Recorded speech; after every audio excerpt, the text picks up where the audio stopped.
Kahit na mayroon kang terminal cancer na malala, hinahanap mo lang ang Diyos. Kung kailan ka mamatay ngayon o 10 taon mula ngayon, ang Diyos ang nagpapasya sa araw na ikaw ay mamamatay. Kaya wala tayong hahanapin sa mundong ito maliban sa paghahanap sa Diyos. Minsan sinasabi ng mga tao yan sa akin, "Ako? Ano ang sinasabi ng ating mga pastor? Dapat daw humingi ng detalyado." Okay, ganito, isuulat mo, Benz, na sasakyan. Maliit din ang apartment, dapat daw hingi ka ng mga 200 square meter. I'm so sorry. Kung bibigyan ng Diyos ang taong iyon ng 200 square meter apartment at 1 Benz, bibigyan niya sila ng gantimpala na tumutugma sa kanilang halaga. Parang trophy lang yun dahil hindi tayo ganap na matatag sa espiritu. Hindi magkasabay ang kaluluwa at katawan.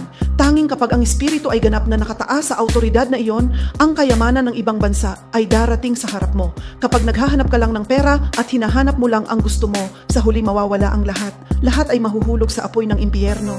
Lahat. Kaya kayo, mula ngayon hanggang sa ikaw ay ganap na gising sa espiritual na autoridad, huwag maghanap ng iba kundi ang Diyos. Lamang, Lord God, pagod na ako sa nangyayari araw-araw. Paano ko ito gagawin? Huwag mo nang itanong. Alam ng Diyos ang lahat. Una, hanapin ang iyong espiritual na autoridad at pagkatapos ay tanggapin ng may pasasalamat ang ibinibigay sa iyo ng Diyos.